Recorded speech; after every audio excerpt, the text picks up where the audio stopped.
wọ́n ní Trump ń bọ̀ láti wá dá sẹ̀ríà fún àwọn agbésùmọ̀mí ẹ̀yin mùsùlùmí àtẹ̀yin wèrè kan ẹ̀ ń pariwo ẹ̀ lẹ́ẹ̀fẹ́ kan wá tí Trump bá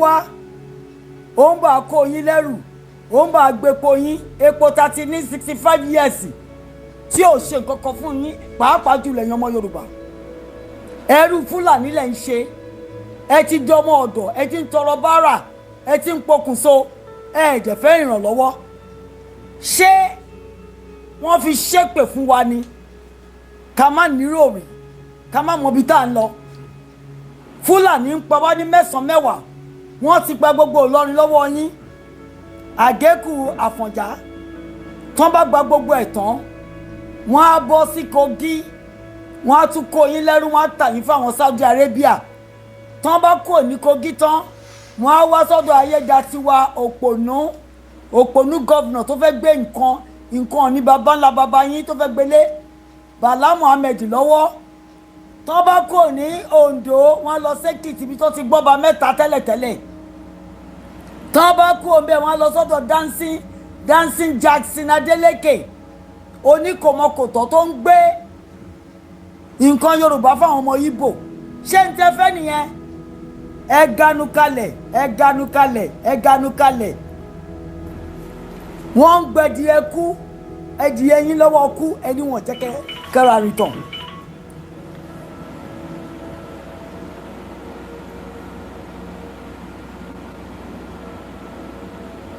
French máa ṣe ẹ̀wà àwa kan máa lọ rí a máa lọ sí White House lọ́la Monday a máa sọ fún pé kọjọ kó wa o evidence tó tẹ́ ń ṣe evidence evidences tá a máa fi collaborate why he must come tí ò bá wá èmi gan máa lọ sùn sí ẹnu ọ̀nà Washington DC Trump láti wá torí ẹ̀yin olórí burúkú tẹ́ fẹ́ báyé wa jẹ́ ẹ fẹ́ kó wá torí ẹ̀yin oníjẹkújẹ Primate Ayọ̀délé kìrìsìtẹ́nì ni yín wọ́n ń pa kìrìsìtẹ́nì lọ́tún lọ́sì ẹgbẹ́nu kalẹ̀ anointing yín ti di annoyance.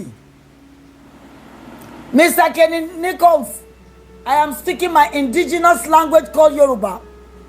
I'll be interspersed it with English, but I want my people to hear what I'm saying. There is a genocide going on in Nigeria. There is a group of people, another ethnic group that is killing everybody. They are called the Fulanis. They came in from Libya, they came from Senegal, they came from Mauritania, they came from Niger, they came from Mali. And they are now in Nigeria killing us like they are killing chicken.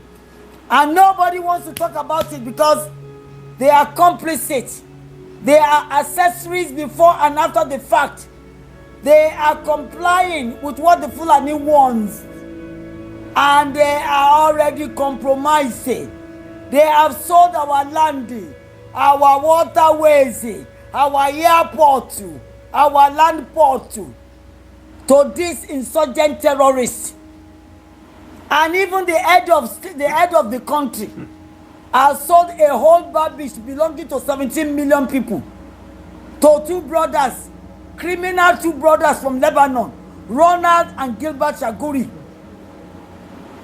The choicest place in Nigeria belonging to the Yoruba, the Odojue descendants, have been sold to these criminals called the Shaguris.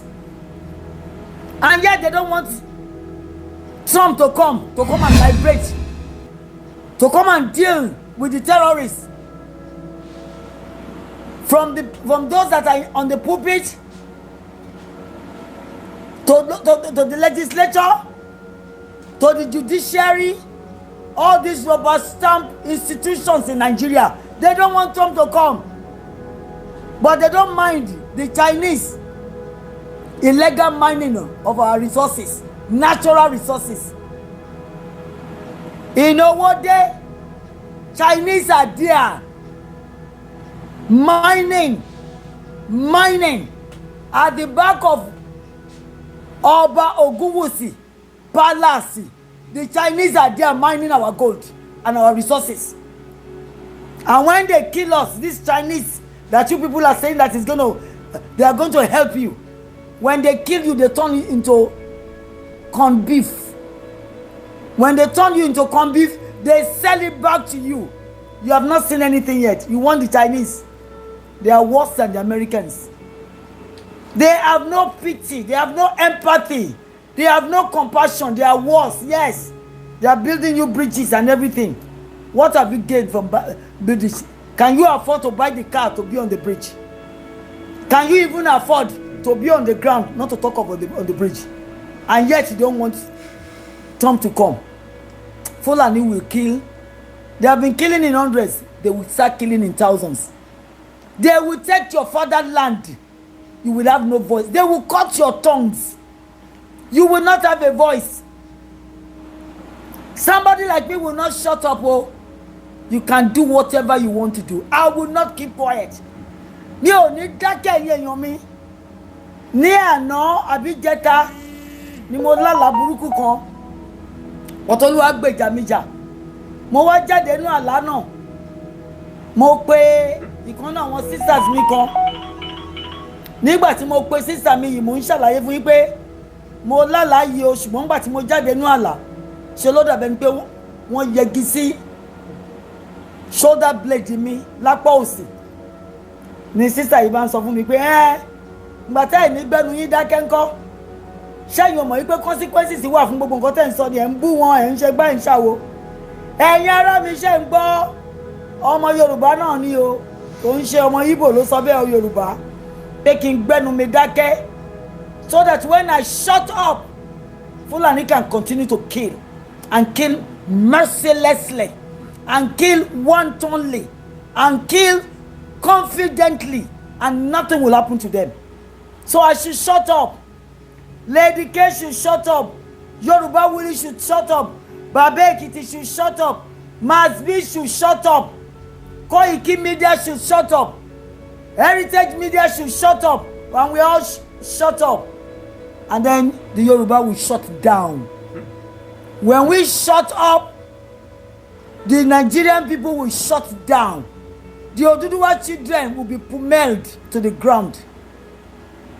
Is that what you want? When we shut up, where do you think you are going to be?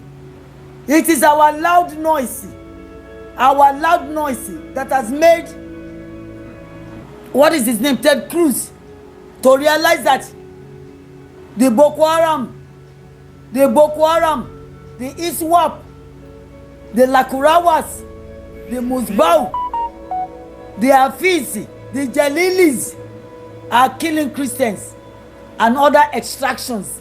They are killing them in Rome. They are killing the Akwa Ibom. They have killed 7 million of the Hausas. They are killing Calabar. They are killing Ijo. They are killing Tiv. So what are you going to wait for? Benue has become a genocide site.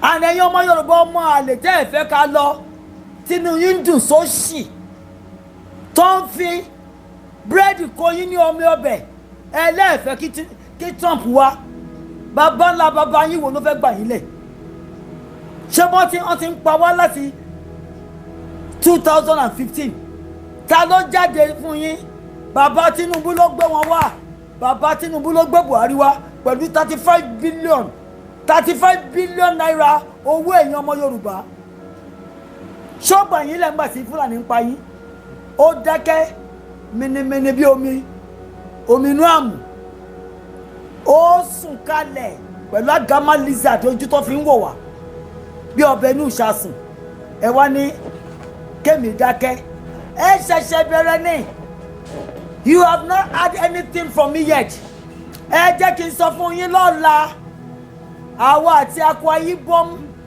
pointed man à ń lọ sí White House à ń lọ sí State Department of White House ṣẹ́gbọ́n tí mo sọ fún yín we are going to State Department to release our letter and our evidences that Nigeria must separate, that the Boko Haram must be dealt with.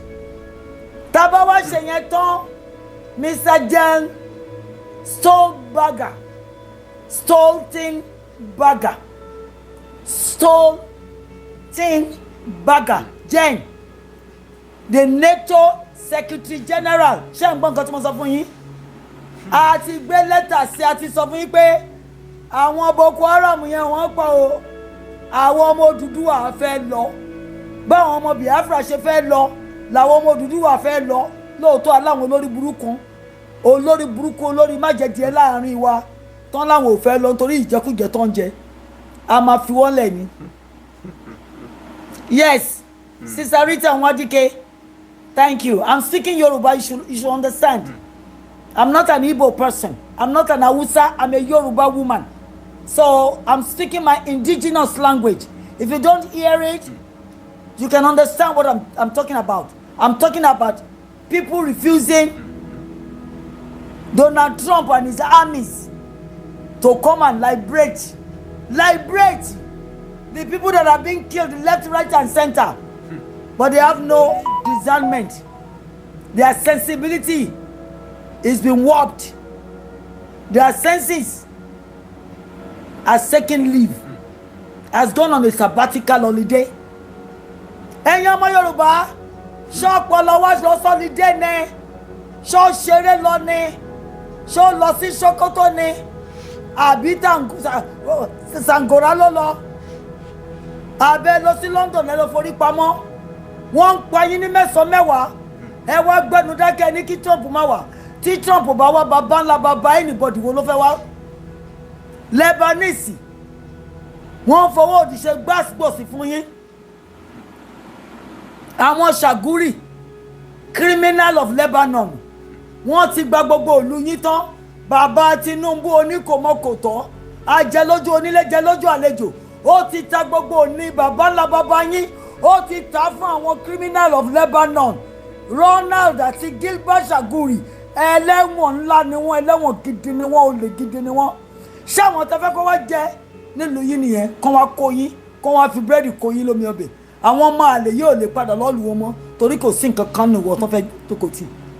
Wọ́n ti rí pé ó pònú ló pọ̀ jù ní ẹ̀yin ọmọ Yorùbá ń sìn wọ́n ń ṣe gbàsgbòsì fún yín ẹlẹ́ẹ̀fẹ́ kí Trump wọlé bí Fúlàní ṣe ń pa yín ní Chinese náà máa pa yín lówó díẹ̀ gbádò owó díẹ̀ gbádò Chinese ń kó amọ̀ pupa wọ́n fi ń ṣe BRICS wọ́n ọ̀tá fẹ̀yìn ọmọ Nàìjíríà o àwọn Chinese wọ́n tó lọ sílùú wọn wọ́n lọ fi dára ẹ̀yin ọmọ Nàìjíríà nílé omi ń gbélé yín lọ ó ń gbé àwọn èèyàn yín lọ ẹ wá gbẹnu tì ẹ ní kí Amẹ́ríkà má wọlé tó bá wọlé tó bá kó díẹ̀ nu ń tẹ kó dání ṣé wọn deserve ẹ̀ Lebanese ń kó wọn ò bá yín sọ fún bàbá Tinubu kó ń pa yín wọn ò bá yín bá Boko Haram jà wọn ò nà bọ́ sí Lakurawasi the insurgent terrorists wọn ò bá yín bá wọn jà wọn ò bá yín ṣàkárá mọ́ wọn Chinese ń wá góòlù yín behind the palace of Enito Ogunwusi the second Ọ̀jájá the second wọ́n wá góòlù ẹ̀yin ọmọ Yorùbá àwọn dúkìá tí bàbá ńlá bàbá yín bàbá Ọlọ́run tó gbé kalẹ̀ fún yín wọ́n wà lọ́fẹ̀ẹ́ lófò kí lẹ ṣe ẹ wá ní Amẹ́ríkà fẹ́ wá gba resources tó wà l'Amẹ́ríkà ṣẹ́yìn nírú ẹ̀ ni tẹ́ bá dẹ̀ nírú ẹ̀ omi lásán ẹ̀ mà ní ẹ̀ mà lè drink pure clear water mo ti wà l'Amẹ́ríkà padà ń sìn ó ti lé ní 28 years August yìí ló di 28 years tí mo padà after tí mo kọ́kọ́ ti lò 11 years kí n tó wálé mo lè 11 years ní Nàìjíríà mi ò pass mi ò fail ngbà tí ma kó Nàìjíríà mi rò pé mo ní 20,000 naira lọ́wọ́ mo wá dá Amẹ́ríkà wọ́n fún mi ní 1.8 million fún pension mo ń gba 15,000 ní pension I am being paid 15,000 naira which is equal to $10 for my pension in Nigeria and yet in a country where I have not even worked for 10 years they are paying me 1.8 million naira 1.8 million naira every blessed month for pension.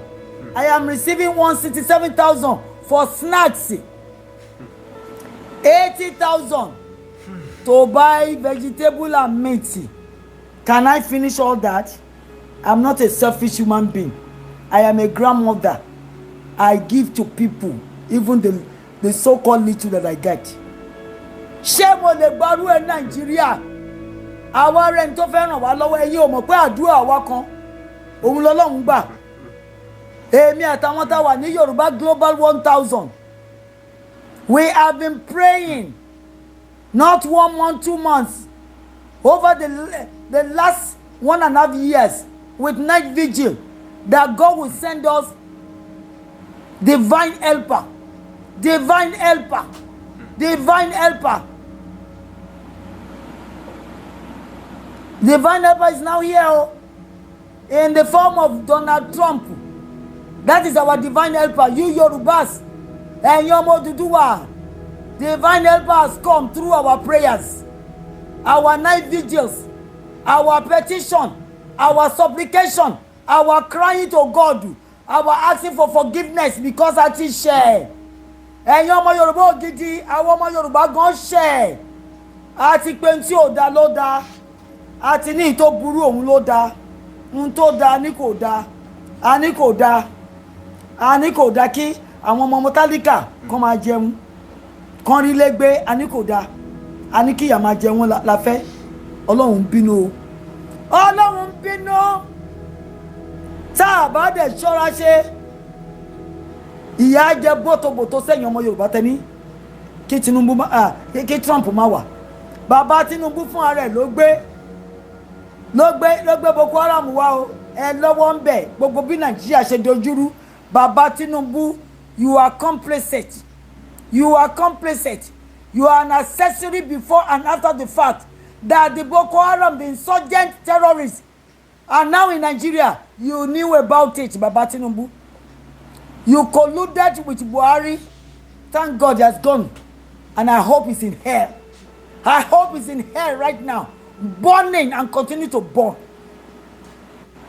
President Tinubu, you knew about it. You spent 35 billion to bring Buhari to power in 2015 after you destroyed Jonathan Goodluck administration. You brought the Boko Haram. Now the Boko Haram are showing you shaking. And yet God has answered by giving us Trump to come and deal with this bastard. Yes. They will come, my dear. They will come.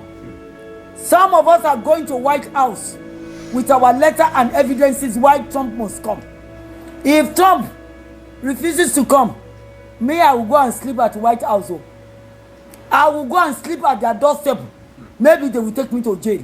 And then they will ask me what I'm looking for. I will go to White House. This is not my first time of going there to rally. I will go again. I will go to White House to let Mr. Trump know that he has to come. He has to go to that dilapidated, amalgamated, encapsulated, emasculated, oppressed, decadent country called Nigeria. Nigeria is not a nation. It's a conglomerate of nations. Nations that comprise of the Igbos, the Biafrans, the Oduduwas, the Akwa Ibomites, the Hausas, the Ijosi, the Benue, the Tiv. So why are you saying that it is indivisible? Are we the same? We are not the same.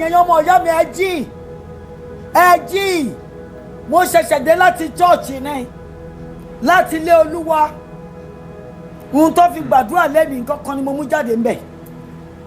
Ẹ bi mí pé kí ni mo mú jáde nínú sámọ̀nù tí ọmọ kékeré ni pásọ̀ wa ò tí ì pé 45 ló bá lọ sí orí ìwé Exodus the number two book in the Bible. Exodus was written by Moses, Prophet Moses. And he went to chapter 33. And in chapter 33, he went to verse 19. What did God say in verse 19? Exodus 33 verse 19. Our Almighty God. Our Almighty God. Thank you. Our Almighty God. The all-knowing God. The all-powerful God. The I am that I am. In Exodus chapter 33 verse 19, God said thus. He said, I will be gracious. I will be gracious to whom I will be gracious to. And I will show mercy unto whom I will show mercy. Ẹ̀yin ọmọ ìyá mi nínú ẹ̀jẹ̀, ẹ̀yin ọmọ ògidì ọmọ Yorùbá àtàtà, ẹ gbọ́ mi, ẹ gbọ́ ohun t'Olúwa wí. Ó ní èmi á ṣe ojú àánú fún ẹni tí mi ó ṣojú àánú fún. Ọlọ́run ló sọ bẹ́ẹ̀ o, kì í ṣe mi o. Ọlọ́run ló sọ bẹ́ẹ̀ o. Níbo la ti rí? Lórí Exodus orí 23 ẹsẹ̀ kan ó dín lógún. Ọlọ́run á ṣe orí ọ̀fẹ́ fún ẹni tó bá wù òun láti ṣe orí ọ̀fẹ́ fún. Òun yóò ṣe àánú fún ẹni tó yóò ṣe àánú fún. Ẹ̀yin ọmọ ìyá mi nínú ẹ̀jẹ̀, ẹ̀yin ọmọ ìyá mi nínú ẹ̀jẹ̀ o, ẹ̀yin ọmọ ògidì ọmọ Yorùbá, ọmọ képe yín pẹ̀lú agbára Ọlọ́run, pẹ̀lú àṣẹ Ọlọ́run tó fi sọ̀rọ̀ nínú Exodus. Ọlọ́run ní òun á ṣe orí ọ̀fẹ́ fún ẹni tó bá wù òun láti ṣe orí ọ̀fẹ́ fún. Ó ní òun á ṣe àánú fún ẹni tó bá wù òun láti ṣe àánú fún. Ẹ̀yin ọmọ ìyá mi nínú ẹ̀jẹ̀ o, orí ọ̀fẹ́ lọ́lọ́run fẹ́ ṣe fún wa o, àánú lọ́lọ́run fẹ́ gbé kà wá lórí o. Òun ló mú Trump, àwa kọ́ la pè Trump. Ọlọ́run ló gbé Trump dìde. Àwa kọ́ la pè Trump o. We did not call Trump, but out of the mercy of God, out of the grace of God, out of the faithfulness of God, out of the empathy of God, out of the compassion of God, He has raised up Trump for our divine sacred help. My people, ẹ̀yin ọmọ Yorùbá ògidì, mo máa ń ké pè yín. Èmi ọmọ Wunmi mà ni mo ń ké pè yín. Mo ti kékéké, mo ti gbàwẹ̀, mo ti dọ̀bálẹ̀, mo ti tún sọ́lọ́run lọ́rùn. Àánú wá dé ẹlẹ́ẹ̀fẹ́. Ẹ̀yin ọmọ ìyá mi, ṣé kìí ṣe pé ìdílé lẹ́yìn? Ṣé kìí ṣe pé ìdílé lẹ́yìn? Ṣé kìí ṣe pé wọ́n ti so wá mọ́lẹ̀? Ṣé kìí ṣe pé ìpele lẹ́yìn? Ẹ jẹ́ kí Trump wọlé o, kó lè gbà wá lọ́wọ́ Boko Haram, kó lè gbà wá lọ́wọ́ ISWAP, kó lè gbà wá lọ́wọ́ Lakurawasi, kó gbà wá lọ́wọ́ Musibawu, kó gbà wá lọ́wọ́ Ahmed, kó gbà wá lọ́wọ́ Afisi. Ẹ jẹ́ kí Trump wọlé, ẹ̀yin èèyàn mi, ẹ̀yin Mùsùlùmí, ọmọ Yorùbá Mùsùlùmí, ẹ̀yin kọ́ ni Trump ń bọ̀ á bá o, àwọn tó ń pa wá ló ń bọ̀ á bá o. Ẹ̀yin ọmọ ìyá mi tẹ́jọ́ ọmọ Mùsùlùmí, ilé Mùsùlùmí ni mo ti jáde o. Àwọn òbí mi ò pa Kìrìsìtẹ́nì rí o. Bá a ṣe ń ṣàánú fún wọn lájọjọ ń gbé ládùúgbò. Wọ́n bá sìkì ọ̀dọ̀ granny mi náà ti wá gbógun. Para wa o. Àwọn tó wá ń pa wá, tó ní jihadist làwọn, tó ní fundamental Islam làwọn, àwọn ò mọ bí tó ti ṣàn wá o. Wọ́n wá láti Mauritania, wọ́n wá láti Senegal, wọ́n wá láti Libya, wọ́n wá láti Niger àti Mali. Wọ́n wá ń pa wá lórí ilẹ̀ baba ńlá baba wa. Olúwa wá dáhùn. Ó lóun á ṣe orí ọ̀fẹ́ fún ẹni tóun máa ṣe orí ọ̀fẹ́ fún. Mo wá sọ fún yín pé agbára Ọlọ́run ló gbé Trump dìde o. Ìfẹ́ Ọlọ́run sí àwọn ọmọ Odùduwà àti àwọn tó wà lórílẹ̀‐èdè Nàìjíríà tí wọ́n mọwọ́ mẹsẹ̀. Òun ló gbé Trump dìde o. Ẹ̀yin ọmọ ìyá mi nínú ẹ̀jẹ̀, ìbò tí ará àdúgbò rẹ̀ o. Ẹ jẹ́ kí Trump wá o. Chinese ò lè help yín o. Ó ń wa kùsà yín. Gbogbo ohun tọ́lọ́run fún yín, òun ni Chinese ń wà ní pálásì Ọ̀ọ̀nì, Sambisa forest. Ibẹ̀ ni Chinese ti ń wa gbogbo gold yín. Gbogbo nǹkan tẹ́ máa fi ṣe oríire, Chinese ń wà. Kò bá yín sọ fún bàbá Tinubu bọ́n ṣe ń pa yín. Chinese ń wa gbogbo nǹkan káwọn baba ńlá yín tán dì sílẹ̀ sórí ilẹ̀ yín. Kò bá yín bá Boko Haram jà o. Chinese gangan ní àwọn jàǹdùkú tiẹ̀ tó ń support wọn láti máa wá àwọn kùsà àti ohun ẹ̀ṣọ́ tí Ọlọ́run fún yín. Tí ẹ bá wá gbọ́kànlé Chinese, nígbà tí ẹ bá jẹ́ kí Amẹ́ríkà wá, Chinese gangan ló máa pa yín o. Wọ́n á sọwọ́pọ̀ pẹ̀lú Fúlàní wọ́n á pa dẹ́ndẹ́. Chinese ò lójú àánú. Chinese burú ju Amẹ́ríkà gan lọ. Tán bá kó yín lẹ́rú ẹ ní jẹun àárọ̀ bèrè ká ṣe tẹ́ máa retí ìtọ̀sán. Chinese á pa yín, á gé nǹkan ọmọkùnrin yín, á fi ṣe appetizer ẹ̀ tún rà lọ́wọ́ ẹ̀. Ẹ̀yin ọmọ ìyá mi ṣe gbọ́n nǹkan tí mo sọ. Chinese will kill, turn you into corned beef. They will sell it back to you. They will take the genitalia of the male and turn it into appetizer with oyster sauce, with onions and pepper, and then they will sell it back to you. Mo mọ̀ pé yẹn lówó lórí burúkú ẹ̀rọ appetizer Chinese. Nǹkan ọmọkùnrin yín náà máa gé o. Wọ́n á gé nǹkan ọmọkùnrin yín. Mo ti rí lórí ayélujára nǹkan ọmọkùnrin bíi almost 1,000 tó ń bọ́ìlì tó máa gé as appetizer. Yes, my God is worthy to be praised, and that's why I am telling you, if Donald Trump does not come to Nigeria, the genocide will continue. Ẹ̀yin kan san tẹpẹrẹ yín ní Christian Association of Nigeria. Alábòsí ni yín o, alábàgàgebè ni yín o. Ẹni tó bá jẹ́ olórí yẹn bá mi sọ fún pé ó ti sùn láti bí ọdún 10. Ó wá jí tán ẹnu ẹ̀ wá là ó lóun ò fẹ́ Amẹ́ríkà kó wá. Tí ò bá fẹ́, mo gbélé Chinese, mo gbélé Lebanese, mo dẹ̀ gbélé tani, mo gbélé Boko Haram lọ́wọ́ kán yanjú gbogbo yín. Gbogbo ẹ̀yin tẹ́lẹ̀ fẹ́ kí Amẹ́ríkà wọlé, mo ní mo gbé yín tilétilé yín, tọ̀nàtọ̀nà yín, táwọn ọmọ ní. Mo gbé yín lọ́wọ́ Lebanese, mo gbé yín lọ́wọ́ Chinese, mo gbé yín lọ́wọ́ Boko Haram kán lọ yanjú yín o. Àwa tá a fẹ́ Donald Trump tó wọlé, Amẹ́ríkà ni mo wẹ̀ yín èèyàn mi. I am going to White House tomorrow. Èmi àti brother mi from Akwa Ibom à ń lọ sí State Department, à ń lọ gbẹ́jọ́ wa kalẹ̀. State Department of America, we are going there. A ti kọ lẹ́tà sí NATO, John Stoltenberg, Jen,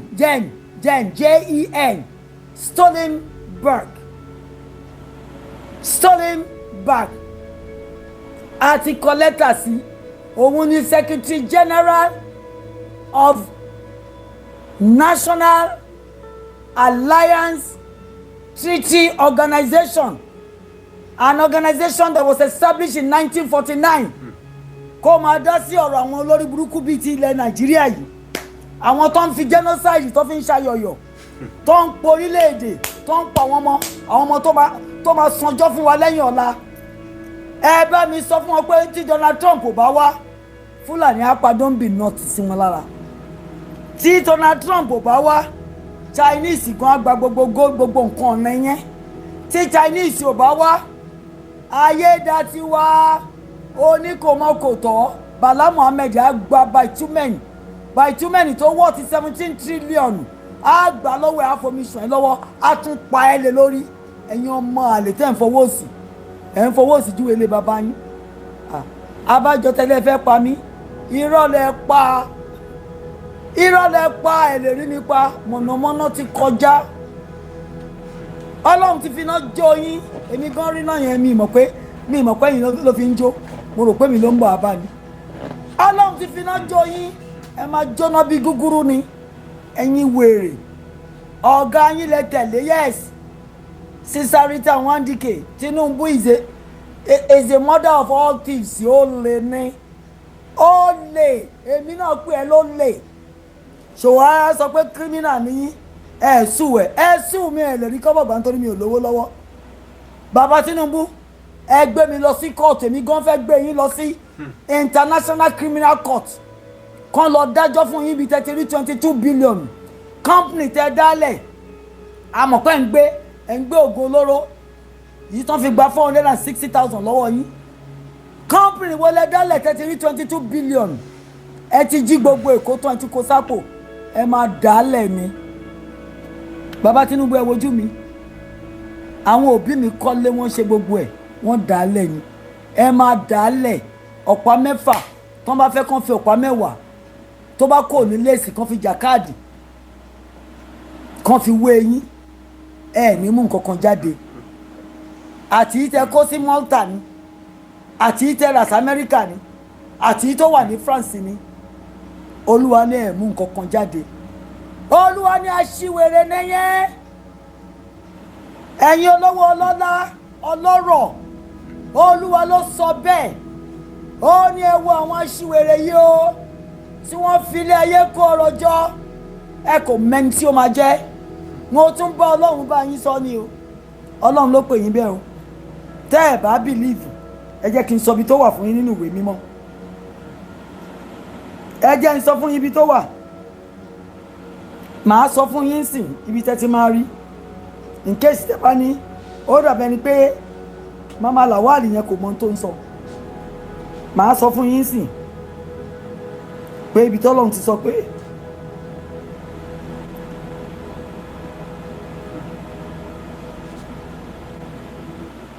the fool ló ń pè yín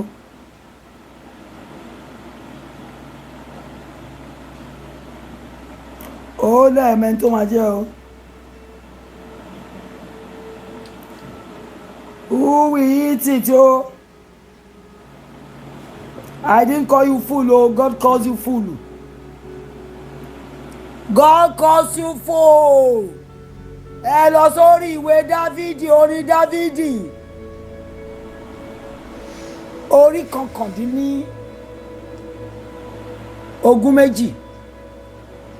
Psalm 39 verse 60 I didn't say it oh I read it in the Bible in Psalm 39 verse 60 God said look at this fool that accumulates amass wealthy but he does not know he's going to eat it enjoy it mo wá paroko fún ẹ̀yin lówó ọlọ́lá Nàìjíríà ẹ̀yin millionaire ẹ̀yin billionaire ẹ̀yin sansan lawyer ẹ̀yin judiciary rubber stamp judiciary ẹ̀yin rubber stamp legislator ẹ̀yin senators ẹ̀yin representatives God said in Psalm 39 verse 6 ó lórí burúkú nìyí o aṣiwèrè nìyí o ẹ fi ilé ayé kó ọrọ̀ jọ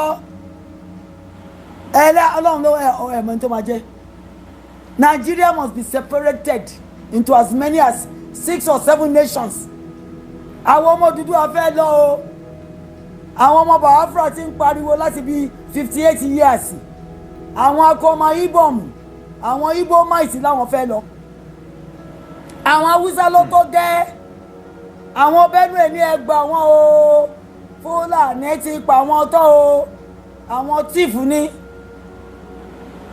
Yàtúrù Kàmúrà lálàáfíà àwọn fẹ́ lọ àwọn Benin ńkọ́ àwọn Edo àwọn Calabar àwọn Ìròmì àwọn náà ń pariwo ìpele yìí tó gẹ́ ẹ̀yin olórí burúkú kan wá ní kò sí genocide okay màá bá yín gbàládùá nítorí ọmọ aláṣẹ ni mí mo gbàládùá lẹ́nu according to Job chapter 22 verse 28 Olúwa ni ọmọ mi sọ̀rọ̀ káṣẹ́gun sọ̀rọ̀ jáde gẹ́gẹ́ Jésù gorí ẹ̀ mo bá yín gbàládùá lẹ́nu gbogbo ẹ̀yin tẹ́ sọ pé kí Fúlàní máa ṣayé lọ kán máa pa wá jayé mo ní bí ògo ṣe ń jẹ́ ti Ọlọ́run tí ẹ̀mí Ọlọ́run ń bẹ tí agbára ẹ̀ wà títí ayékáyé títí ayérayé mo bá yín gbàládùá gbogbo ẹ̀yin tẹ́ ní ká dúró sí abẹ́ Fúlàní kán máa pa wá gbogbo ẹ̀yin tẹ́ ní ó wà òkè fún wa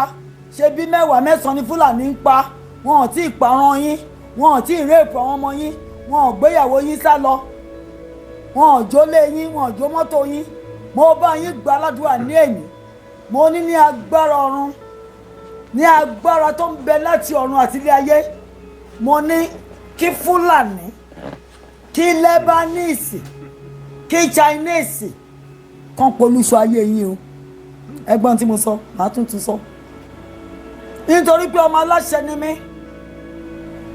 I'm a child of destiny. Ọlọ́run ti ní kí n sọ̀rọ̀. Onímọ̀ mi sọ̀rọ̀. Káṣẹ́gun. I am decreeing. I am declaring that all of you, individually, collectively, institutionally, either the judiciary, the legislator, or the executive, do not want us to go. I am going to decree as an oracle of the living God. I am an oracle of God. He has chosen my mouth to speak the truth. I will not keep quiet. Any one of you that says we shall not go, but die under encapsulation of the Fulani, under emasculation of the Fulani, die under the oppression of the Fulani, I am decreeing and declaring that the sword of Fulani shall pummel you to the ground. That the Lebanese Shaguri brothers shall get hold of you. That the Chinese, another wicked set of people, they shall get rid of all of you. If you refuse and say you do not want Donald Trump to come and help us settle this score, checkmate, the Boko Haram, the ISWAP, the Meyati Allah, the Lakurawasi, the Mosibau, the Afisi, the Fatais, and whoever they call themselves. I said, you will go by the sword of Fulani. Fulani's sword will catch you, will checkmate you, will pummel you, and will extricate you out of that land. If you refuse, you will see where. And your Sister Florence, Sister Oshilama, eba mi sọ fún wọn, tọ́n bá ní kí Trump má wọlé, Lebanese á pa díẹ̀ nínú wọn, Chinese á pa wọ́n o, Boko Haram, ISWAP, Meyeti Allah, Lakurawasi, Musibau, the Fatais, the Jalilis, the Mubarati, will pummel them to the ground, will wipe them out. See how they have wiped out 22 communities in Ilorin. The Fulanis have wiped out 22 communities in Ilorin. They have occupied 66 communities in Benue State. They have killed dozens. As a matter of fact, my radio, WAVA 105.1 FM in America, said the Fulanis, the atrocious, wicked beasts, have killed 129,000. Either from the east or west, from the middle belt, I don't know. But 129,000 is not 129. Oh. I say 129,000 people. And yet, some of you bastards, some of you renegade, some of you cost element, you do not want help. You don't need help. You want to die. You want to die ignominiously. You want to die uselessly, mercilessly, by the sword of Fulani. If that is what you want, you desire, I say amen to that. I say amen. If you want Fulani to kill you, to take your property, rape your children, kill your husbands, I said amen. That is what you are going to get. But those of us that do not want that, we will keep on shouting, screaming, until US, Donald Trump, sends soldiers to go and checkmate the Lakurawas, the Musibau, the Meyeti Allah, the Boko Haram, and all the other bastards that are doing boss for the Yoruba people and other extractions in the country. Hey, Miami, if you say you do not want Trump to come, Who has shown interest in your calamity, in your trouble?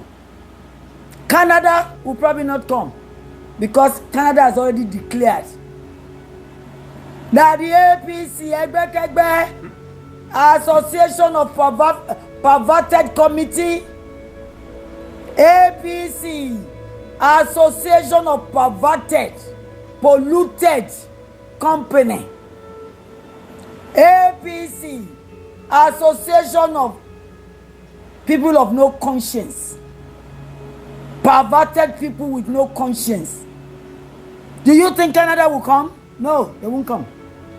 They already said that you are cursed, that you are a terrorist country. So Canada will not come. Will Australia come? Australia will not come. They know who the head of the country is. Another wicked thief. The mother of all thieves in Nigeria is Baba Tinubu. Enumi gba. Baba Tinubu ntẹ bá fẹ́ ṣe lọ ṣe. Èyí tẹ́ ṣe fún Shaw Williams. Ó lọ sí kòtò ẹ̀ kò di tiyín. Kòtò tiyín gan dúró dè yín. Èyí tẹ́ ṣe fún Tajudeen Ajibola Disu. Ó lọ sí kòtò tiẹ̀ ó lọ sinmi. Kò di kòtò tiyín. Ẹ máa lọ sí bodè tiyín Baba Tinubu. Ẹ wò mí dáadáa. Ọlọ́run ọba tó dá mi nìkan ni mo páyà, mo respect èèyàn, but I deserve any respect. Apààyàn ni yín Baba Tinubu. Ajẹ lójú onílé jẹ lójú àlejò. Ẹ ti tàwọn ẹbí yín, àwọn ọmọ ìyá yín nínú ẹ̀jẹ̀, àyàfi tó bá jẹ́ pé àtọ̀ Fúlàní. Except you have DNA of the Fulanis in your blood. That's why I'm not castigate you. Ṣùgbọ́n tó bá jẹ́ pé ọmọ Yorùbá lẹ́pẹ̀rẹ̀ yín, tẹ́ lọ́mọ Yorùbá ni yín tẹ́ ń kà wá. Tó mi bá gorí afárá ní Maiduguri ẹ kó 500 million lọ. Ọmọ yín ọmọ àlè tó ń sọ pé bẹ́yà ìyàwó yín Odumego Ojukwu allegedly ló bí fún ẹ tí ṣe DNA tí gbogbo yín parade àwọn ọmọ àlè káàkiri. Zainab yín Abibat yín tẹ kó sí Amẹ́ríkà tó ń ṣòṣì bí ẹran aṣẹ́wó ẹ náwó wa ẹ ná lélẹ̀ àwọn ọmọ tí ò ní fúnná fún yín. Abẹ́ ẹ̀ mọ̀ pé Ọlọ́run adákẹ́jà ni Ọlọ́run là ń pè ní Ọlọ́run tó ń dájọ́ àfẹ̀yìnpẹ̀ràn. Ọlọ́run tó ń dájọ́ àfẹ̀yìnpẹ̀ràn ó máa dájọ́ fún yín láti ran kẹ́nẹ́ yín Baba Tinubu títí dé ìran karùn-ún yín tí Jésù ò bá tètè dé á ràn yín ran kẹwàá yín. Ẹ ti ṣe bí Baba Tinubu ẹ ti ṣẹ̀ wá. Ẹ ti ṣe bí ẹ ti ṣẹ̀ wá. Tẹ́ ẹ bá lọ tọrọ ìdáríjì ẹ̀ṣẹ̀, ohun tójú àwọn ọmọ yín àtọmọ ọmọ yín máa rí, ohun tó àtúbọ̀tún yín máa rí.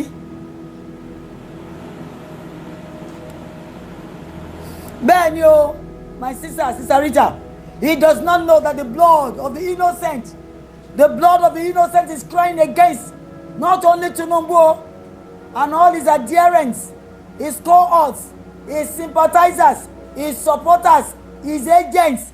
The blood of the innocent, just like the blood of Abel was crying over his brother Cain. The blood of the innocent is crying against all of you, against those of you that you are prevailing us, that are oppressing us, that are killing us. The blood of the innocent is crying against you, and the Lord is listening. The Lord is listening. In Exodus chapter 22, verse 22 to 24, God says that if you continue to make the orphans, the widows miserable, and they cry unto him, he said he will hear them from his holy heaven. And when he hears, he said he will answer them in his hot displeasure and kill you people. Did you hear what I said? God said he will kill you for killing the innocent, for killing the orphans, the fatherless, the widows, the poor, the needy. I didn't say it. God said that. And it's in Exodus. You Christians, help me send it to the association. Yes, the CPA, the CAN, they are the association, confused association of Nigerians, CAN. They call themselves men of the pulpit. Primate Ayọ̀délé ẹ̀yin lanu kalẹ̀ ẹni kò sí genocide ó dìgbà tán bá gbé yín lọ́mọ àbí tán pa ìyàwó yín àbí tán ká ìkan náà àwọn ẹbí yín lẹ́ máa tó mọ̀ pé genocide ń lọ lórí ilẹ̀. Bàbá Adébóyè Bàbá David Oyedepo wotowoto Túndé Bákàrè Pastor Túndé Bákàrè politicians pastor ìwọ náà fẹ́ jẹ́ o olójú kòkòrò pẹ̀lú gbogbo ṣọ́ọ̀ṣì tọ́lọ́ ń gbélé ẹ lọ́wọ́ o ò ní tẹ́lọ́rùn tó fẹ́ jẹ́ president o ò ní débẹ̀ ṣọ́gbọ́n tí mo sọ fún ẹ you will not get even tá a bá gba Yorùbá tá a gba Odùduwà nation o ò ní jẹ́ president lórí wa o ní kò mọ kò tọ́ ni ẹ ó dàbí ìpọ́nlẹ̀ jẹ Fúlàní wà nú ẹ̀jẹ̀ wọn náà ọ̀dájú tí gbogbo yín fi owó ṣọ́ọ̀ṣì tẹ́fí ń ṣe ara rin di gbogbo ẹ̀ lẹ́ máa kà. The Lord is going to burst your stomachs and get out all the assets you have stolen. Ó lè ní gbogbo yín ó lè látòrí judiciary kankan máa sọ̀bí sókè rísíkàtì kékeré ẹkùn tó o bá ṣe dáadáa òtítọ́ wàá jẹgba lọ́dọ̀ Elédùmarè. Risikat ni ẹ Sikirat náà sọ mí èmi ni mo decide láti ṣe ti Jésù mo dẹ̀ ṣe pẹ̀lú ìbẹ̀rù Ọlọ́run. Tó bá ní Muhammed ló gbé dání o fẹ́ ṣe mọ̀nàfíkì àgàbàgebè àbòsí wàá jẹ bàbá ńlẹ̀ ẹgbẹ́ mi ni mo sọ bẹ́ẹ̀ wò mí dáadáa you are about 66 èmi náà ti 69 àbúrò ló jẹ́ sí mi. Tí o bá mọ bí Ọlọ́run ṣe ń dì mo ní kó wọlé tọ̀ Ọlọ́run lọ rísíkàtì kékeré ọkùn kó lọ béèrè lọ́wọ́ Ọlọ́run. Tó o bá ṣe ẹjọ́ dá wàá ṣìṣe wàá yọ̀ ṣubú àwọn alálẹ̀ á yọ̀ ẹ́ ṣubú àwọn áńgẹ́lì á tẹ̀lé wọn sáré ẹsẹ̀ á máa yọ̀ àwọn èdìdí ọ̀run á fà ẹ̀yà rẹ́pẹ̀rẹ́pẹ̀ rísíkàtì o kékeré ẹkùn èmi ni mo sọ bẹ́ẹ̀. Tó bá ní extradition policy kó wá gbé mi. Màmá wá fún mi láyọ̀ Ransom Kuti kò bẹ̀rù anybody Lone Ranger Lone Giant ó dìde lọ bọ́ba. I hope I have the same guts, the same tenacity, the same temerity, the same bodacious stance. Kí n wò ẹ́ lójú face to face kí n sọ fún ẹ pé you are a bastard. America ti mọ̀ pé you are a compromised judge. Dishonorable justice Risikat kékeré ẹkùn wọ́n ti bribe ẹ òun gbẹ̀bí fáláre òun gbàre fẹ́lẹ́bí ó máa jẹ gbá. Risikat ni ẹ Sikirat lèmi náà jẹ but I'm not going to go that way with you. Máa pe Ọlọ́run lé ẹ lórí ni máa pe ẹ̀jẹ̀ ọ̀dọ́ àgùntàn kó bá ẹ fa wàhálà.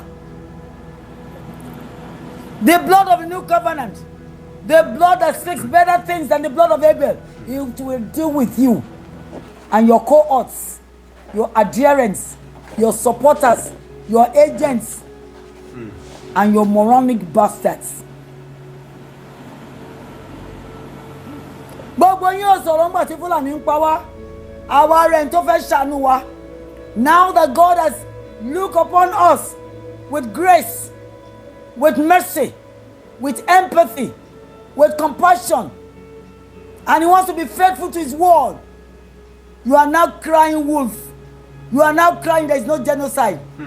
That genocide will affect you and your family. I am telling you. If you continue to say there is no genocide, you will go by that genocide. You will go down by the sword of the Boko Haram, of the terrorists, of the Iswati, of the Mayati Allah, of the Lakuravas, and of the Musbau, the Afizi, the Jalilis, the Fatais. Those are the ones that will come for you. You will go down Those. But those of us that want, and have been praying for that help, Donald Trump must come. He must come to checkmate that egregious bastards going on all over Nigeria, like chicken pox, smallpox. Ẹ̀yin ọmọ ìyá mi, ẹ má dákẹ́ o. Ṣẹ́gbọ́n tí mo fẹ́ sọ fún yín, ẹ má dákẹ́, ẹ má pariwo, ẹ bá ṣe lè pa.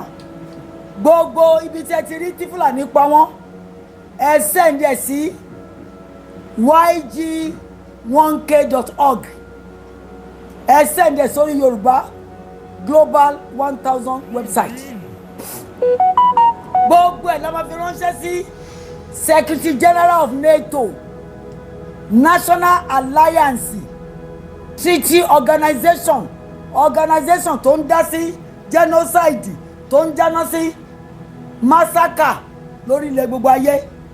Nigeria is under genocidal elements, so ẹ̀yin ọmọ Yorùbá ẹ dìde gbóhùn sókè. NATO Secretary General Stoltenberg, Jen Stoltenberg, olóhùn ògbúrò yín o. Ó láwọn ọmọ Ìgbò nìkan lòun ń gbúrò. Ó láwọn ọmọ Ìgbò nìkan ló fẹ́ lọ o. Mo ní ó ti ọ̀rọ̀ ọmọ Yorùbá náà fẹ́ lọ o. Ẹ̀yin ọmọ Yorùbá ògidì o.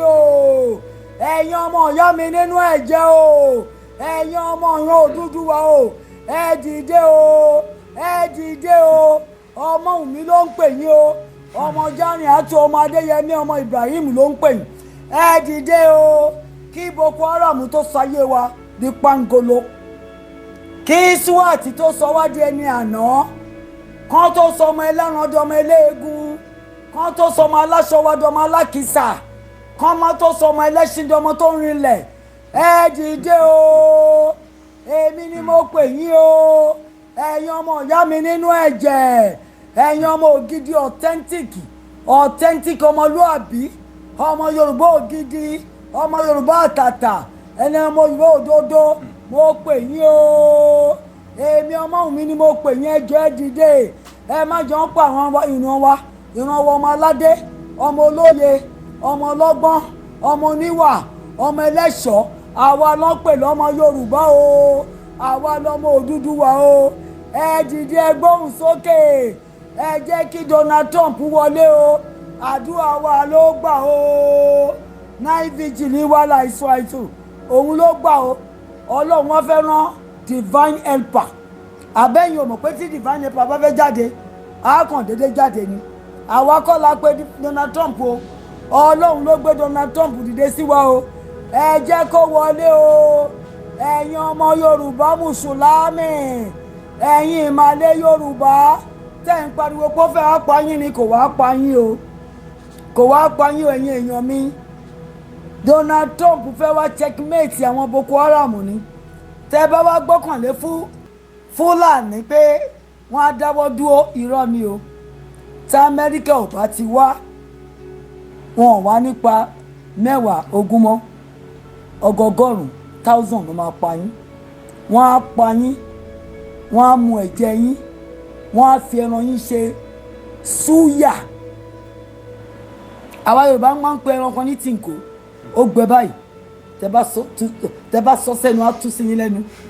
Wọ́n máa sọ yín di tìǹkó, wọ́n máa fi yín mu gàrí. Ṣé n tẹ́ fẹ́ nìyẹn? Yes, Sister Rita, they will receive even double punishment because they were accessory before and after. They knew, they brought the Boko Haram and they knew the egregious activities of the Boko Haram and they did not stop it. Yes, Sister Debbie, thank you. Thank you, my sister. Help me share this. All these millionaires, they know, but they have lost their voice. The Boko Harams have cut their tongues. They cannot raise their voice. They cannot speak their truth to power. Our men of color, they have become pussycat. They have become the mouse, Mickey Mouse, yellow-livered cowards. They cannot talk and they are killing their people. But when they get to their pupils, they will be asking for 1 billion naira. They will be asking for $1 million. That's what the anointing is doing. The anointing cannot challenge Boko Haram. Prophet Nathan, prophet of Israel, is a man like them. Oh, he went to King David. King David is a mighty warrior, the one that killed Goliath, the giant. King David did not kill Nathan. No, Nathan went into his chamber and said, "You are the one that slept with another man's wife. You are the one that killed the man. You committed murder." King David did not kill Prophet Nathan. But our own prophet, our own pope, our own reverend, our own bishop, they haven't got the balls. They have not got the guts. They have not got the tenacity. They do not have the temerity. They do not have the courage or the bodacious stance. They cannot seek their truth to power. They cannot even go to President Tinubu, an ordinary man like them. They are afraid of Baba Tinubu, a man who has no guts either, a coward man, a courageous man, a man that has become impotent. He has no balls. President Tinubu ọ̀lẹ́nàyìn ojo nẹ́yìn ẹbẹ̀rù Fúlàní títí wọ́n ń pa àwọn ẹbí yín ẹ jókòó síbẹ̀ inú yín ń dùn òṣì lẹ́bí ń ṣayọ̀yọ̀ ẹ wojú mi dáadáa wọ́n tún bí yín níbo lẹ fi Williams sí níbo lẹ fi Williams sí ṣé wọ́n ti bá yín yanjú ẹ̀ lẹ́yìn kọ́ lẹ ṣe ṣùgbọ́n wọ́n yín ò mọ̀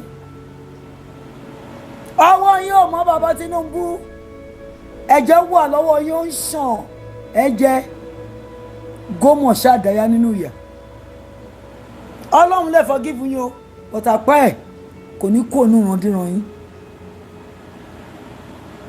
Tajudeen Ajíbọ́lá di súnkọ́ àlọ́wọ́ yín ò mọ̀ ṣe Bàbá Tinubu lẹ́lẹ́ mọ̀ Tajudeen ni o òun lẹ mú balẹ̀ 10 years ago on October 12, 2015 Bàbá Tinubu kí ṣàbíní kà ṣàbíní Ọlọ́run máa bèrè ẹ̀jẹ̀ àwọn tí mò ń kà fún yín àwọn fún Shaw Williams àwọn Tajudeen Disu wọ́n máa bèrè ẹ̀ lọ́wọ́ yín o ipa tẹ kó ń bẹ̀ kò sí àṣegbé àṣepamọ́ ló wà Olúwa máa tún fúnra yín jáde Bàbá Tinubu ẹ ṣẹ̀ṣẹ̀ bẹ̀rẹ̀ ní talapa apẹ̀rìn yín níwájú ọmọ apẹ̀nìyàn.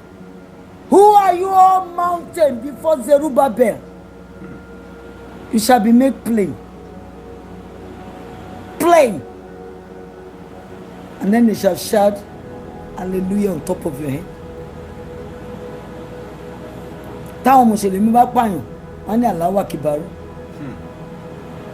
Tọ́lọ́run bá mú yín tó bá dé hallelujah la máa kẹ́lẹ́ lóyún. Hallelujah, Hosanna. Hallelujah, Hosanna. Hallelujah, Hosanna. A máa kẹ́lẹ́ yín lórí ni ẹ ṣẹ̀ṣẹ̀ bẹ̀rẹ̀. Gbogbo ẹ̀yin alágbára olówó ọlọ́lá ọlọ́rọ̀ tẹ́ panudé tẹ́ sọ̀rọ̀ you cannot speak your truth to power. Yellow livered cowards. Pussycat. Ekutele Mickey Mouse. You have all become impotent observers. Impotent observers. Any balls, any guts, any courage, any tenacity, any temerity. You have none of that. But you have the mouth. The mouth to shout at Donald Trump. You are bastards. Did you hear what I said? You are all bastards. Heaven is coming from heaven. Did you think Donald Trump likes Nigeria? No. He's always insulting us. But God wanted to use him for us. Donald Trump is always the one that tells us here in America, go to your country and use your skills and talent. We are tired of you Nigerians. But it is the same man that is always criticizing Nigeria that God wants to use. And you say you don't want it. Fulani apa don't be noticed ní lára. Boko Haram apa yín á fi yín wé ṣende. Lebanese á kó gbogbo nǹkan ní baba yín. Chinese á pàdú ẹnu yín, á gé nǹkan ọmọkùnrin yín, á fi ṣe what? Appetizer. Á gé nǹkan ọmọkùnrin yín, ẹ mọ̀ tó ń jẹ́ bẹ́ẹ̀. Á lọ sísàlẹ̀, á gé, á fi ṣe appetizer. Á lọ yìí tó kù. He will grind the rest of your body and turn it to corned beef and sell it back to you. Ṣé n tẹ fẹ́ nìyẹn? Ẹni ó ti tán. If that is what you want, I will pray for you that it happens with alacrity. It will happen according to your desire. That will be your portion. That will be your lot. Miami, don't give up. Oh. This self-determination, this quest, this struggle for liberation, for independence, from emasculation, encapsulation, from oppression, for intimidation, from hegemonic administration and governance, from the religious activities of the Fulanis. It is a marathon, no, it is not a sprint. It's like a 26 mile. It has taken us 5 years so far. I, Dr. Wunmi Lawal, on October 1st, year 2020, I carried our local calabash, local pot. I carried it on my head to Washington, D.C. to go and break the curse. If it is a curse that we should be under, one Nigeria. On October 1st, year 2020, go to your YouTube and go and look. I am the one in white and blue and light blue dress with a pot, African pot on my head, and I broke it. I broke it in the intersection to tell heaven that we no longer belong to Nigeria. Ẹ̀yin ọmọ ìyá mi tẹ́ ẹ bá dìde kẹ́ gbóhùn sókè. Tí n bá ráyè nu ẹgbàá sí yín máa ń nà yín o. Tí n bá ráyè rí yín máa gé yín jẹ o. Nítorí Ọlọ́run ti sọ pé òun ti pín ìlú yẹn. Ìlú tó fẹ́ polúṣọ àwọn ọmọ ológo. Ìlú tó fẹ́ parí ayé wa sí pangolo. Ìlú tó fẹ́ sọ wá di ẹdun arìnlẹ̀. Ìlú tó fẹ́ sọ àwọn ọmọ wa di olórí burúkú. Ìlú tó fẹ́ sọ àwọn ọmọ wa di yahoo yahoo. Ìyí tó fẹ́ sọ lu àwọn ọmọ wa di 419er. Tó fẹ́ sọ àwọn ọmọdé wa tó ń fẹsẹ̀ gbalẹ̀ kiri. Tó fẹ́ sọ ọmọ wa di scammer. Ọlọ́run fẹ́ yọ wá nínú ìgbòkùn, nínú bìlísì, nínú wàhálà. Ẹ wálẹ̀ ní lọ. Màá na dóńbì sílẹ̀ lára sí yín.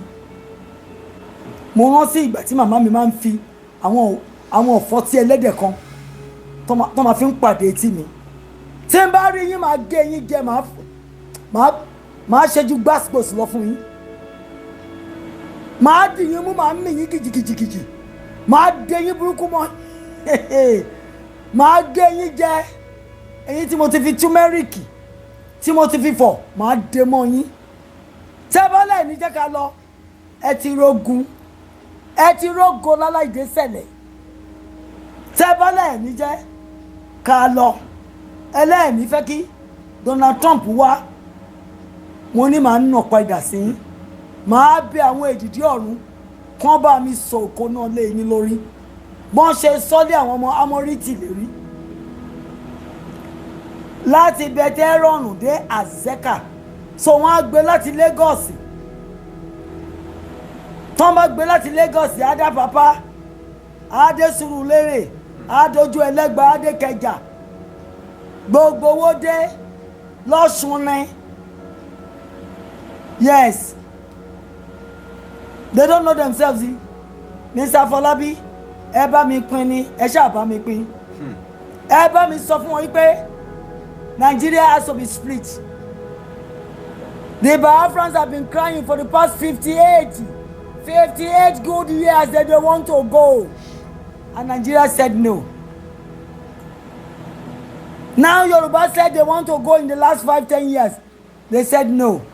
They start killing our stalwart Yoruba people. Bàbá Ọbásanjọ́ oníkòmọ́kòtó.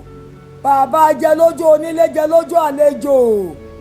kí lẹ ṣe ṣayé Bọ́lá Ìgè sí bàbá burúkú yìí bàbá apanimáyọ̀dà ó pa títí ó ba ayé ìgbésí àwọn ọmọ ẹ̀jẹ̀ bàbá tó ń bá àwọn ọmọ ẹ̀ sùn tó ń bá ìyàwó ọmọ gan sùn àwọn bàbá olórí burúkú tó ń fò ṣìṣàyọyọ̀ tán láwọn ń ṣe nǹkan gúnmọ́ tó ń fa ayé àwọn ọmọ wọn tó fi ń gbapò tó fi ń gba síìtì tó fi ń gba presidency àwọn olórí burúkú àwọn tọ́lọ́run máa bínú sí títí dọjọ́ alẹ́ wọn táàárọ̀ wọn ti dátálẹ̀ yìí wọ́n tó máa polúṣo èmi ni mo sọ bẹ́ẹ̀ ayé yìí máa polúṣo ni.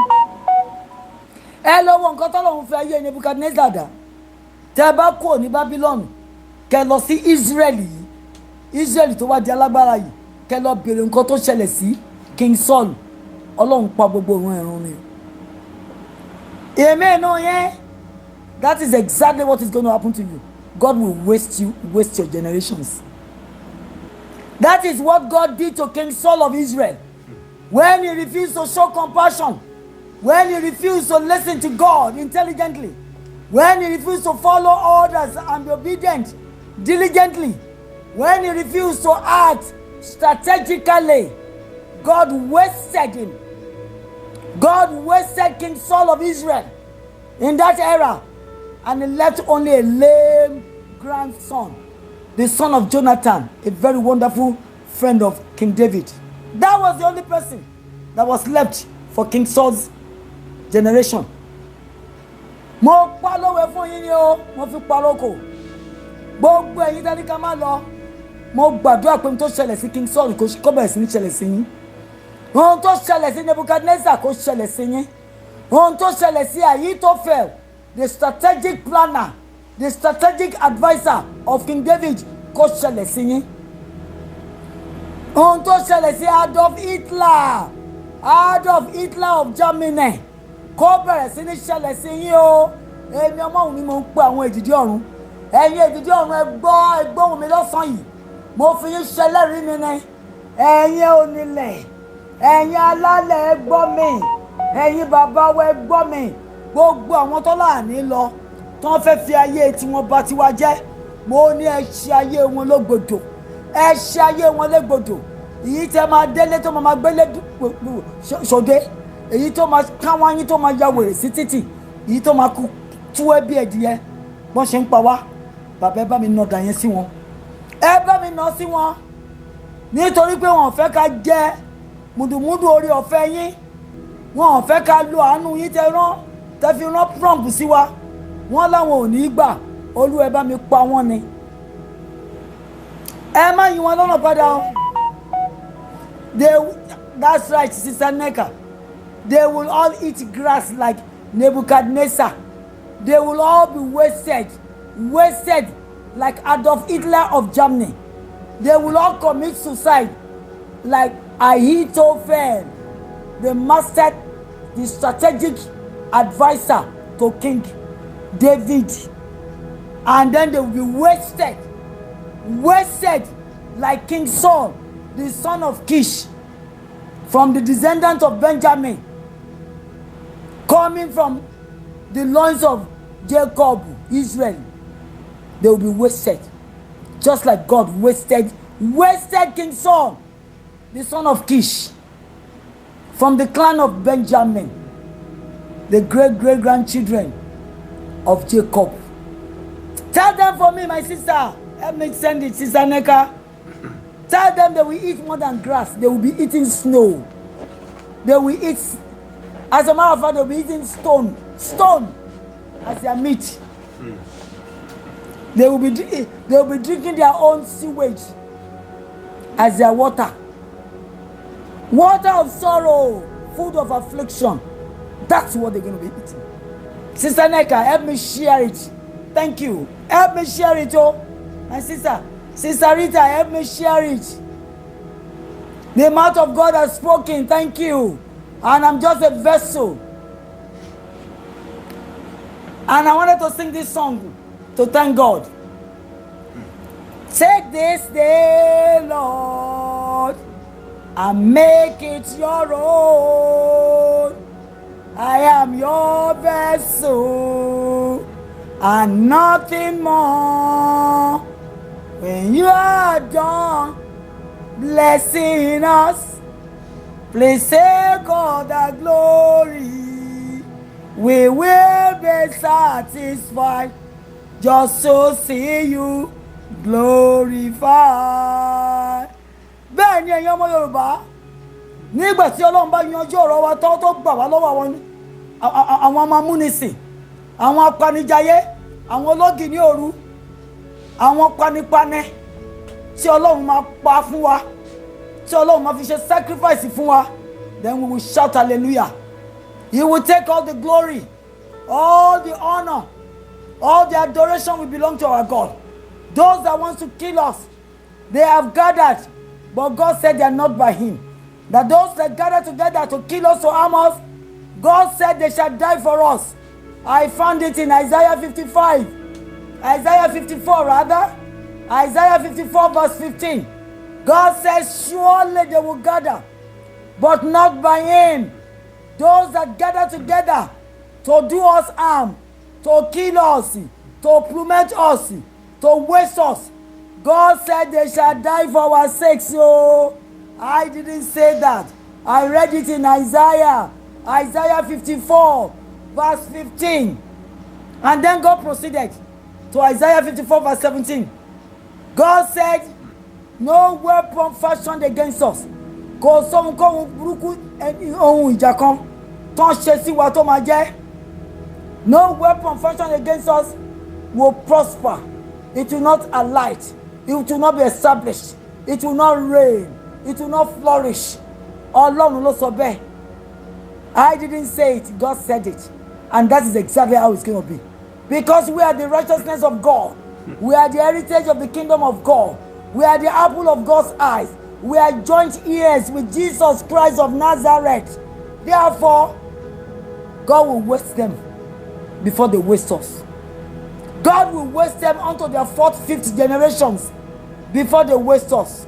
Yes, Randy, tell your mom to shut up. I am talking to my people. If you don't like this program or you don't want to be on my platform, I beg in the name of Jesus, get out before the blood of Jesus starts slapping you. If you don't want the blood of Jesus to pummel you to the ground, shut your mouth, please. Don't insult me. Ẹ ṣé jàre mi Olúwa ṣeun. Ẹ ṣé bó ṣe máa rí nìyẹn kò tún yí padà. Gbogbo àwọn tó gbẹ́sẹ̀ sí wa lọ́rùn tán láàánú lọ, Ọlọ́run máa rọ ẹsẹ̀ yẹn ni. Á rọ wọ́n lápá, á rọ wọ́n lẹ́sẹ̀, á gé wọn lámọ́ àtàwọn ọmọ wọn. Ní agbára Jésù bó ṣe máa rí nìyẹn. Tí wọn ò bá fi wá lọ́rùn lẹ̀, Mr. Olúwaṣẹ́gun, ẹ sọ fọ́lọ́run pé kó bẹ̀rẹ̀ sí ní pa wọ́n. Tó bá bẹ̀rẹ̀ sí ní pa wọ́n, ó ti mú Buhari lọ. Babangida ti gba ẹ̀san tiẹ̀. Prince Oyèlọ́lá, ẹ bá mi sọ fún wọn pé tán ò bá fi wá lọ́rùn lẹ̀. Ẹ sọ fún Ọlọ́run kó máa pa wọ́n one by one. Tó bá máa fi December, kí 500 of them kó ti kórí burúkú wọn lọ sájùlé ọ̀run. Hell ló ń lọ. They are not gathering in the name of God. God said when they gather together to harm us, he said in Luke 10 verse 19 that he has given us the authority. Olúwa ti fún wa ní àṣẹ ká tẹ̀ wọ́n mọ́lẹ̀, ejò àti àkéèké, and all the evil power of the enemy, and they shall by no means hurt us. Luke chapter 10 verse 19. I read it there. And God says he has not given us the spirit of fear. He said, I have not given you the spirit of fear, but a spirit of power, spirit of love, and a sound, disciplined mind. So don't be afraid of them. They cannot do you nothing. They cannot do shaking. They cannot do nothing. Because the blood of Jesus, the blood that speaks better things than the blood of Abel, is our shield, is our buckler, is our horn of salvation. We are hiding under the pavilion, under the cleft of the rock of the Almighty God, the all-knowing God, the omnipotent God, the omniscient God, the omnipresent God. So they cannot do us anything. Mr. Oyèlọ́lá, Prince Oyèlọ́lá, ẹ máa ṣàṣẹ, ẹ máa bá mi pín tó máa fi dọ́dọ̀ Bàbá Tinubu oníkòmọ́kòtọ́. Keep on sending it, my brothers. Mr. Lágbìtẹ̀ Ìlúpéjú, ẹ bá mi pín. Yí pé gbogbo àwọn tó ní ká má lọ, kí Ọlọ́run kó máa pa wọn one by one tó bá máa fi December kọ́lọ́run ti pa bíi 500 nínú wọn etí wọn máa ya a máa pàjùlé ọ̀run sí wọn ni a máa ní káwọn alálẹ̀ kọ́ máa lanu kọ́ máa gbé wọn mì kọ́ máa panudé mọ́ wọn bó ṣe máa rí nìyẹn ìyẹn èèyàn mi Trump tó wọn bá jẹ́ kó wọlé mo ní kí Fúlàní bẹ̀rẹ̀ sí ní pa gbogbo wọn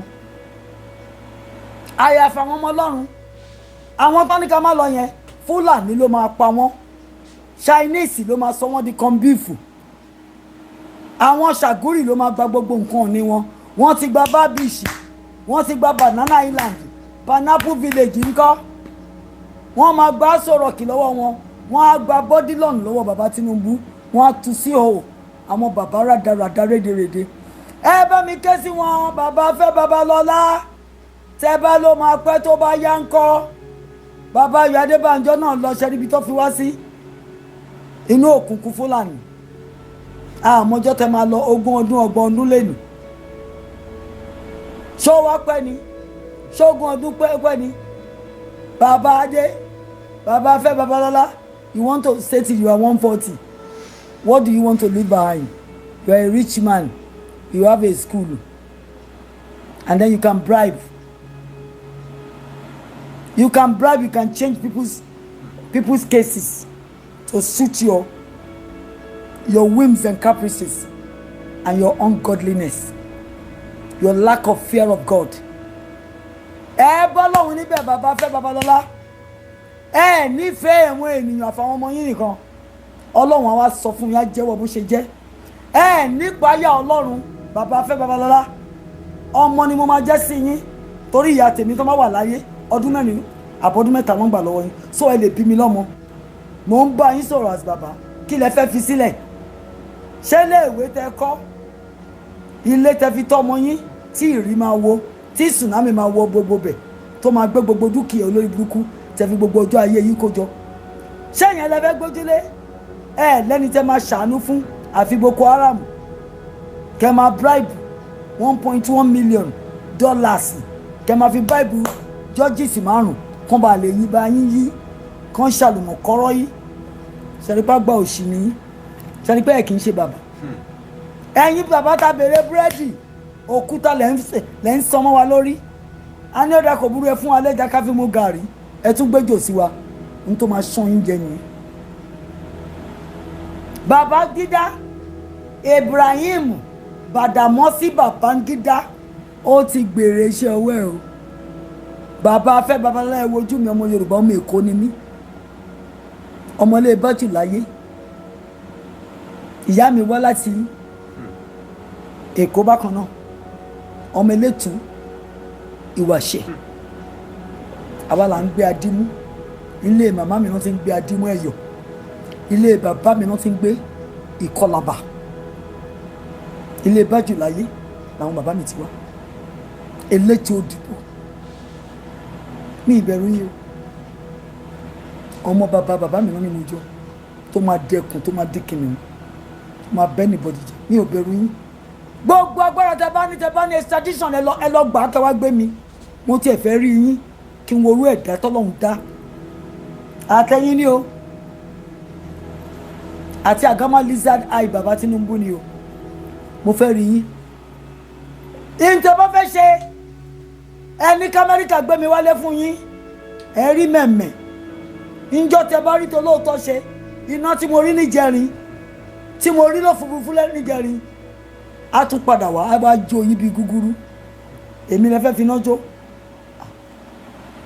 èmi lẹ fẹ́ rìn sínú omi ẹ jóná bí gúgúrú ẹ jóná tọmọtọmọ tayátayá tí rán kíní títí dé kẹrin yín nínú àwọn tẹ kórìíra Ọlọ́run ẹ mọ̀ pé Ọlọ́run lẹ kórìíra tẹ bá ti ń kórìíra wa torí Ọlọ́run ló dá wa àwa kọ́ la dára wa àwa dẹ̀kan láníkọ́ Ọlọ́run dá wa sí Yorùbá tẹ wá fẹ́ polúṣọ ayé wa kò ní bẹ́ńṣọ́ fún yín gbogbo ẹ̀yin mílíọ̀nìà tàùsànìà trílíọ̀nìà tẹ pakún ní jẹ tán ti gé yín láwọn ọ̀tẹ́dọ́lá mọ́tàbílọ́nìà ìwọ lè ná over 30 million sí marriage ọmọ ọ̀tọ̀ ò lè sọ̀rọ̀ ò lè gbóhùn sókè gbogbo yín jọ ń ṣe pẹ̀lú Dangote ò ń gbèjà Dangote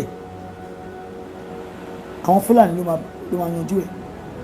Ìwọ́n sọ pé tí àwọn Pengassan kò bá tẹ́ wọn lọ́rùn kó lọ dá tí wọ́n lẹ̀, ọmọ àlè ẹ ògbówó ńlé ṣé wọ́n jówó náà ni.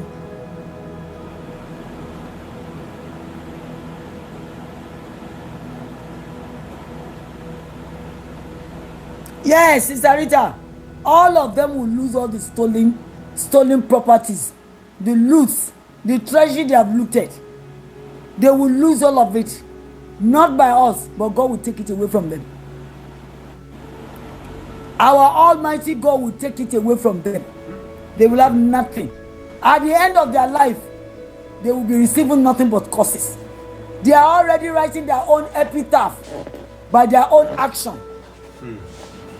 God is looking at them, but they are not going to have anything to write home about. So gbogbo ẹ̀yin olówó billionaires, Adenuga, Ọ̀tẹ́dọ́lá, Jimoh Ibrahim àti gbogbo ẹ̀yin wèrè tó kù. As a matter of fact, I said I was going to list ẹ̀yin tẹ́ ń dá Nàìjíríà rú. I think I wrote your name somewhere, and I said I will read it out. Ẹ̀yin èèyàn mi, yesterday I didn't know what happened. I just felt like these people that are killing us day by day, morning by morning, night by night. You should know some of them. These are the people that thought they are erudite, they are this, they are that. All of them, they are lying. 100% liars. They are liars. They are killing you one by one, and they are ready to continue to kill you. If you allow them, they will continue to kill you. If you allow them, they will kill you. I have their names. I said I was going to reel out their names. Give me 1 or 2 seconds.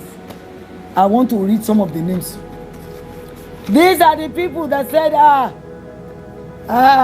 we care about Nadeko. They are liars, though. Including our pastors. Pastor Adeboye, Pastor Adefarasin, Pastor Yedepo, Pastor Lukoya, Pastor Kumuyi, Ashimolowo. All of these pastors, they are minding their stomach and pocket infrastructure. They have four planes, 3 planes, and trying to buy more. Hey, Abiagba, Remi, Abiagba Tinubu. Kì í ṣe ọmọ Yorùbá ògidì o. Wọ́n ní Midwest kan ló ti ṣàn wá, bàbá ẹ̀ ní ikú ṣe bí àná. Ikú ò kì í ṣàlà o. Death is real. Did you hear me? Death is real. And when you and your husband continue to pummel us to the ground, thinking that you can get away with it, I tell you that you are not. You and your husband will not get away with it. The Lord is bringing your punishment. Are you understanding me? I know you don't like me, but do you think I would like somebody like you? When you know the truth and cannot speak your truth to power, you think I'm going to like you? No. I do not give a crap about you either. Keep on stealing our money, you and your husband, and keep on laundering it. Believe it or not, God is going to bust your stomach. God is going to bust your stomach, and all will come out. Ẹ̀yin ọmọ ìyá mi nínú ẹ̀jẹ̀, gbogbo àwọn tó ń gapá tó ń lọ tó ń bọ̀ tó láwọn àwọn làwọn rúùlù wa. Irọ́ ló ń pa o. Stomach infrastructure, pocket infrastructure. Ẹ jẹ́ kí n ka gbogbo wọn fún yín. Wọ́n onípò ni wọ́n nípò yes, but wọ́n fi pò wọn ṣe ń tó dáa. Àwọn gan ni saboteurs of Nadeko, sabotius lọ́tún lọ́sì ẹ jẹ́ kí n porúkọ wọn fún yín ẹ gbọ́. Emeka Nyaoku, Secretary General of Commonwealth, ọmọ Igbo ni o but kò ní fẹ́ ká lọ nítorí wọ́n ń rí jẹ nídìí màdàrú olúwa ló máa ń nọdà sí gbogbo wọn. Malam Tanko Yakasai, ọmọ Fúlàní àwọn ọmọ wèrè Igbo àti Fúlàní kí wọ́n fi ní in common? Nothing. They have nothing in common. They have nothing in common except that they are both thieves. Ó lè ní gbogbo wọn ẹ̀yin ará mi.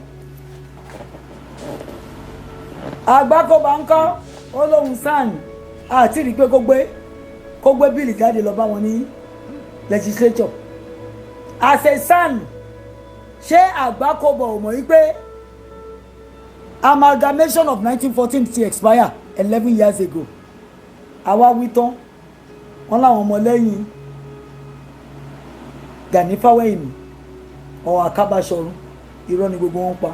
Stomach infrastructure, pocket dedication. They are in the position to scam and they've been scamming us. Thank you, Brother Martin. Thank you, Brother Martin. What about Dr. Kayode Fayemi? Àwọn yẹn tẹ̀ ń ṣe àmì wọ́n ń ṣe àmì tó bá ti yé yín àwọn ló ń tàṣírí gbogbo tó ń lọ Nàìjíríà gan fáwọn àwọn alágbára ilé ayé. Àwọn bàbá Káyọ̀dé Dr. Káyọ̀dé Fáyẹmí wọ́n ti ṣe governor rí of Ekiti or whatever ibi tó bá ti wá. ń gbọ́ Ṣéhù Sanni ọmọ Fúlàní wọn náà fẹ́ ká lọ. Ó dìgbà mélòó tó sọ fáwọn àwọn olórí burúkú ẹbí ẹ wípé wọ́n ń pa Southerners lóòótọ́ ẹ̀ ń para yín o tẹ bá fẹ́ kẹ́ pa gbogbo ara yín tán kò sí ìtókàn wọn as long as ẹ bá ti pa àwa tẹ́ ẹ̀dẹ̀ pa àwọn yòókù tẹ bá fẹ́ para yín kẹ́ para yín. Ọmọ ṣètánì náà òun ló pọ̀ jù nù yín. Musa Kwankwaso ṣé Fúlàní tiẹ̀ ò tí mọ̀ pé àwọn ẹbí ẹ̀ ń pa wá? Kọ́ ẹ dìde kẹ́ bára yín jà kẹ́ bára yín sọ̀rọ̀ ẹ wá fẹ́ rúlu Nàìjíríà pẹ̀lú Boko Haram kò ní da fún ẹ Kwankwaso. Ṣùgbọ́n tí mo sọ fún ẹ kò ní da fún ẹ. Tẹ́ bá débẹ̀ ara máa sán pa gbogbo yín ni. Pàtì tó mi nǹkan ìwọ́n láìkí beauty pageant wọ́n ń pa àwọn ọmọ kéékèèké beauty pageant ẹ fi ń pawó wọlé fúnra yín ẹ̀yin wèrè amukú mẹ́kọ̀ọ́